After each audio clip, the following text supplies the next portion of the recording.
नमस्कार विद्यार्थियों। पिछले वीडियो में हम लोगों ने काइनेटिक इक्वेशन या काइनेटिक थ्योरी के कुछ अभिग्रहित या पोस्टुलेट्स के बारे में चर्चा की थी। आज हम उन पोस्टुलेट्स के आधार पर कुछ कैलकुलेशन करेंगे और एक इक्वेशन निकालने का प्रयास करेंगे। उस इक्वेशन को हम काइनेटिक इक्वेशन कहेंगे। तो आज हम उस डेरिवेशन को देखेंगे कि किस तरीके से हम एक नई इक्वेशन गैसों के लिए PV = nRT तो हम पढ़ते हैं, एक दूसरी नई इक्वेशन हम और निकाल सकते हैं और वो क्या निकलेगी और उससे क्या एडवांटेजेस हैं, उसके क्या एप्लीकेशंस हैं, इसके बारे में भी चर्चा करेंगे।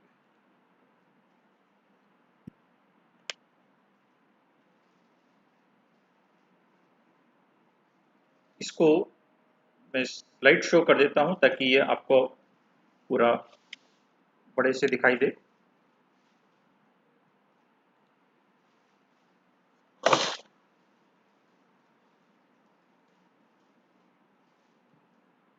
ये देखिए, उसके लिए हम पहले कुछ डायग्राम पर एक चर्चा कर लेते हैं।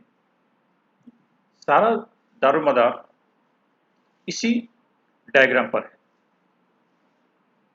ये एक क्यूब है या घन है। जब भी कोई गैस किसी कंटेनर में ली जाती है तो हमें कई बार उस कंटेनर के आयतन की आवश्यकता होती है कैलकुलेशंस में। तो यदि पात्र कुछ अलग तरीके का होगा तो उसका आयतन निकालने में हमें कठिनाई हो सकती है।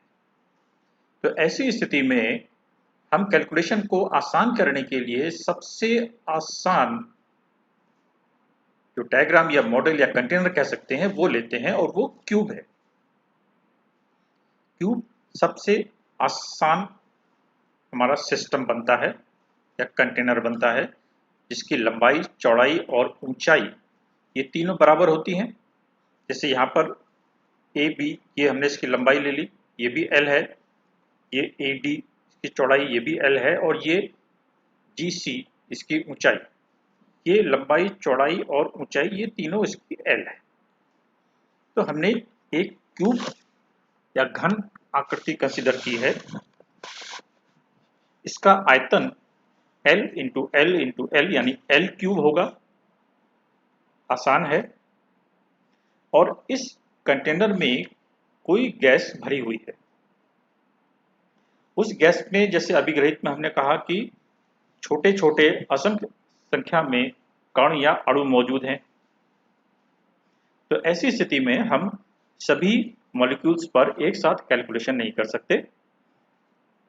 उसके लिए हम पहले एक मॉलिक्यूल पर चर्चा करते हैं या कैलकुलेशन करते हैं और फिर उसको सभी मॉलिक्यूल्स के लिए उसका समेशन या एडिशन या उसकी एवरेजिंग कर देते हैं।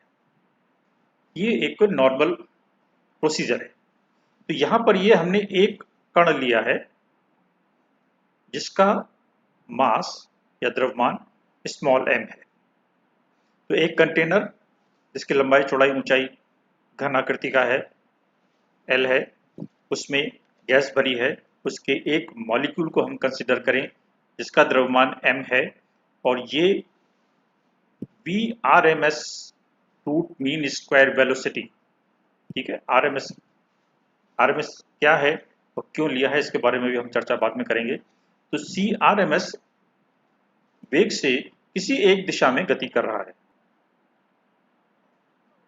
3 डायमेंशनल ज्योमेट्री होती है तो हम उसको x, y, z 3 दिशाओं में बांट सकते हैं। तो यहाँ भी हम इस वेग को 3 दिशाओं में बांट सकते हैं। एक x डायरेक्शन में cx, y डायरेक्शन में cy और z डायरेक्शन में cz। तो जो c वेग से किसी एक निश्चित दिशा में गति कर रहा है उसके 3 घटकों में हम उसको विभाजित कर सकते हैं। तो ये जो c है RMS, ये Cx, Cy और Cz से मिलकर बना हुआ होता है। तो इसका एक कंपोनेंट Cx डायरेक्शन में हो गया, एक कंपोनेंट Cy डायरेक्शन में हो गया और एक कंपोनेंट Cz डायरेक्शन में हो गया। अब हम समीकरण को निकालने का प्रयास करेंगे। तो ये जो हमने CRMS लिया है वो CRMS CX, CY और CZ इनसे इस तरीके से जुड़ा हुआ रिलेशन में होता है, CX square plus CY square plus CZ square. ये रिलेशन CRMS और उसके 3 घटकों के बीच में होता है। तो m द्रव्यमान का अणु है और इसमें टोटल n अणु हैं। तो हम पहले एक कण पर कैलकुलेशन करेंगे और इसको n से मल्टीप्लाई कर देंगे तो वो टोटल अणुओं के लिए हमारी कैलकुलेशन बन सकती है या बनेगी। अब ये जो x घटक हमने लेकर चलेंगे यानी Vx, उसको हमने 3 डायरेक्शन में जोड़ा है ना, Vx, Vy और Vz। तो जो Vx वाला घटक है उसको यदि हम पीछे की तरफ देखें तो ये वाला जो हमारा घटक है ये सीधा इस दीवार पर जाएगा और इस दीवार पर जाकर टकराएगा और टकराने के बाद इस पर बल आरोपित करेगा या दाब आरोपित करेगा। अभी हम ये मान के चल रहे हैं कि इसके आसपास कोई दूसरा अणु नहीं है जिससे वो टकरा सके, इसलिए सीधी डायरेक्शन में वो जाएगा x डायरेक्शन में और इस पात्र पर वो टकराएगा और टकराने के फलस्वरूप उस पर दाब आरोपित करेगा। ठीक है, ये हम इस पर मान के चले। अब Vx वाला जो हमारा घटक है जो कि P पर दाब आरोपित कर रहा है, तो इस पर टकराने से पूर्व उसका संवेग m इंटू वी होता है। तो यहाँ पर संवेग हो जाएगा m इंटू सी एक्स। x दिशा में घटक है। इसी तरीके से टकराने के बाद क्या होगा, संवेग हमारे एक सदिश राशि है, दिशा पर निर्भर करती है। और जब कोई हेड ऑन कोलिजन होता है, अगर मान लीजिए ये पात्र की दीवार है और यहाँ पर आकर अणु सीधी डायरेक्शन में टकराता है, तो इसके बाद वो क्या करेगा, टकराने के बाद उल्टी डायरेक्शन में वो वापस हो जाएगा। तो अगर यहाँ पर इसका हम वेग प्लस लेके चलते हैं तो यहाँ पर इसका वेग माइनस हो जाएगा। तो उल्टी दिशा में उसका संवेग होगा और वो हो जाएगा माइनस mcx। तो उसका वेग संवेग mcx से परिवर्तित होकर माइनस mcx बन जाएगा। तो संवेग में यदि हम परिवर्तन निकालें तो वो हमारा बनेगा mcx माइनस mcx यानी 2mcx। अर्थात एक कण जब पात्र की दीवार पर टकराता है और टकराने के फलस्वरूप उसकी दिशा में परिवर्तन होता है तो उसके संवेग में परिवर्तन 2mcx होता है।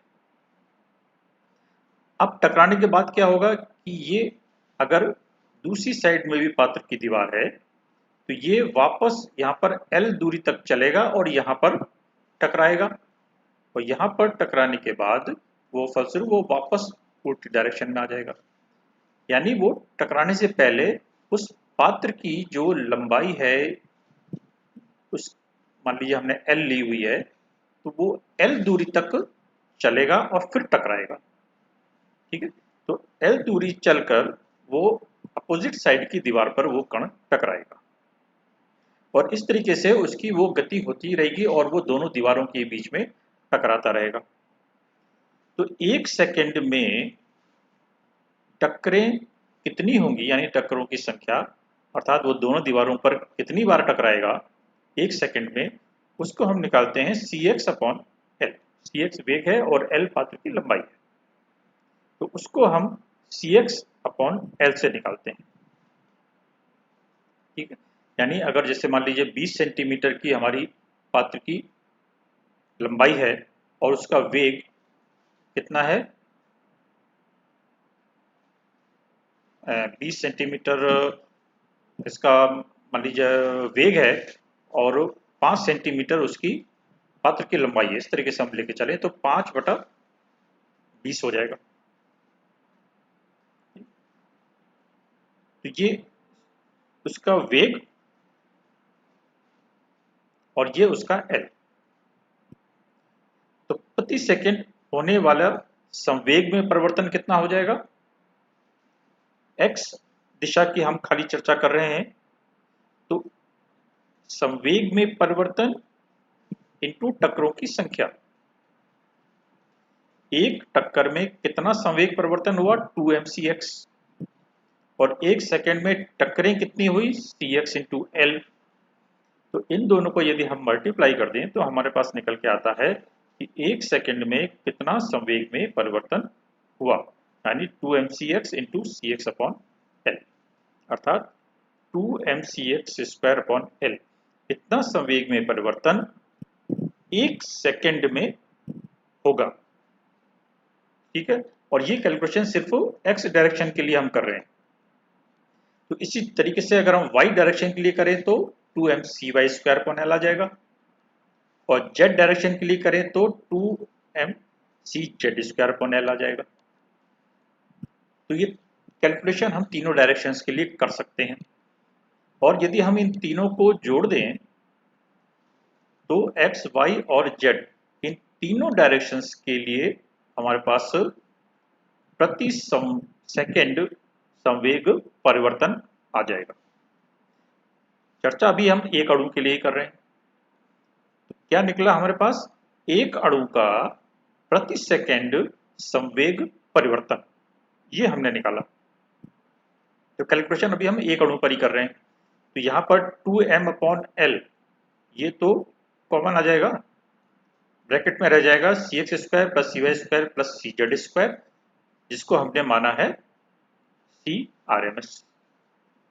तो हमारे पास इक्वेशन आ जाएगा 2mc स्क्वायर अपॉन एल। ये हो गया एक अणु का प्रति सेकंड संवेग में परिवर्तन। अब पात्र में अणुओं की संख्या कितनी है, मान लीजिए n डैश है। n हम इसलिए नहीं ले रहे क्योंकि n को नंबर ऑफ मोल से कई बार कंफ्यूज कर जाते हैं। तो यहाँ पर हमने n डैश ले लिया, ये नंबर ऑफ मोल्स नहीं है। ठीक है, ये है अणुओं की कुल संख्या, दोनों में अंतर है। नंबर ऑफ मोल यदि एक मोल है तो एक मोल में अणुओं की संख्या कितनी होती है, अवोगाद्रो संख्या 6.023 इंटू 10 टू द पावर 23। तो ये अणुओं की संख्या है, ना कि मोल की संख्या। तो यदि हम इनको अणुओं की कुल संख्या से मल्टीप्लाई कर दें तो ये सभी अणुओं के लिए संवेग में परिवर्तन आ जाएगा। तो अब हमने उसी कैलकुलेशन को सभी अणुओं पर लागू कर दिया। अब जो हमारे पास गति का दूसरा नियम है, उस नियम के अनुसार संवेग में परिवर्तन की दर, इसको हम बल कहते हैं। तो और दाब को हम क्या कहते हैं, यानी ये जो हमने संवेग में परिवर्तन निकाला है, ये एक तरीके से हमने F निकाला है। ठीक है, जो हमने पीछे कैलकुलेशन करी है वो एक तरीके से द्वितीय नियम के अनुसार बल हो गया। और दाब को हम परिभाषित करते हैं प्रति इकाई क्षेत्रफल पर लगने वाला बल, यानी P equal to F upon A। तो ये तो हो गया हमारा F, और ये हो गया A। A क्या चीज है, पात्र की दीवारों का क्षेत्रफल। एक दीवार का क्षेत्रफल कितना होगा, L into L, that is L square. और टोटल दीवारें हमारे पास 6 होंगी। आप देखें कमरे में 4 तरफ दीवार होती हैं और एक ऊपर छत होती है और नीचे फर्श होता है, तो टोटल 6 दीवारें होंगी। तो टोटल क्षेत्रफल कितना हो गया 6L स्क्वायर। तो यहाँ पर हम A की जगह पर 6L स्क्वायर रखेंगे। हमारे पास इक्वेशन क्या बन जाएगी, 2mn dash C square upon 6L cube. और ये L क्यूब क्या है, पात्र का, क्योंकि हमने घन लिया है तो ये L क्यूब उसका आयतन हो गया। ठीक है, तो यहाँ से हम 2 को इसे काट सकते हैं, तो 2 3 6, तो ये रह जाएगा 1/3, और इसकी जगह पर हम रख देंगे V। तो हमारे पास क्या आ जाएगा, 1/3 mn dash C square upon V, ये निकल जाएगा। ठीक है, इसको हम थोड़ा सा और सही तरीके से लिख देते हैं।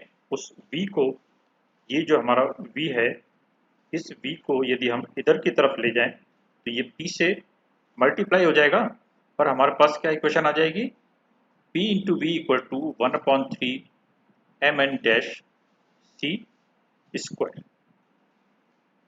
ये हमारी काइनेटिक इक्वेशन या अणुगति समीकरण कहलाती है। ठीक है, जिस तरीके से हमारे पास PV इक्वल टू RT या nRT है, उसी तरीके से यहाँ पर हमने इक्वेशन निकाली है PV equal to 1/3 mn dash C RMS square. दाब, आयतन, ये एक अणु का द्रव्यमान और ये अणुओं की कुल संख्या। अभी हमने नंबर ऑफ मोल्स के बारे में बात नहीं की है, यहाँ पर हम एक कण और कणों की संख्या से मल्टीप्लाई कर दिया है, इसलिए हमने इसको यहाँ पर n डैश लिया है, और C RMS स्क्वायर। तो ये एक नई समीकरण यहाँ पर निकल के आती है, जिसे हम अणुगति समीकरण कहते हैं, जो कि अणुओं के गत्यात्मक मॉडल पर आधारित है, उसके अभिग्रहित या उसके पोस्टुलेट्स पर आधारित है। इसके दूसरे रूप भी हो सकते हैं। इसको आप इस तरीके से लिख दीजिए 1/3 v नीचे लिया तो C RMS स्क्वायर, और ये m/v क्या हो गया, ये m क्या चीज है, इसको हमने लिखा है m इंटू n डैश की जगह पर। m क्या है, एक अणु का द्रव्यमान, n डैश क्या है, अणुओं की कुल संख्या। तो ये हमारा हो गया गैस का कुल द्रव्यमान, ठीक है, मास, टोटल मास ऑफ गैस, और इसको हमने डिवाइड कर दिया v से, तो m/v, m/v क्या हो गया, घनत्व कहलाता है। तो यहां पर हम उसको इस तरीके से भी 1/3 रो C RMS स्क्वायर इस रूप में भी इसको लिख सकते हैं, या PV अगर हमने इधर लिखा है तो 1/3 mc स्क्वायर के रूप में ले सकते हैं। तो यहाँ पर हम अपनी सुविधा अनुसार या हमारे पास कौन से वैल्यूज हैं, उस आधार पर हम इस इक्वेशन को परिभाषित कर सकते हैं, लिख सकते हैं, मॉडिफाई कर सकते हैं। यानी अगर गैस का घनत्व दिया हुआ है तो भी हम इस इक्वेशन को यूज कर सकते हैं। नेक्स्ट वीडियो में हम देखेंगे कि इसका एप्लीकेशन पार्ट क्या है, या किस तरीके से हम इस काइनेटिक इक्वेशन को यूज करके जो गैस, आदर्श गैसों के नियम हैं, उनको क्या निकाल पाएंगे। यदि हम निकाल पाते हैं तो इस समीकरण को हम सत्यापित कर पाएंगे या इसको सही ठहरा पाएंगे।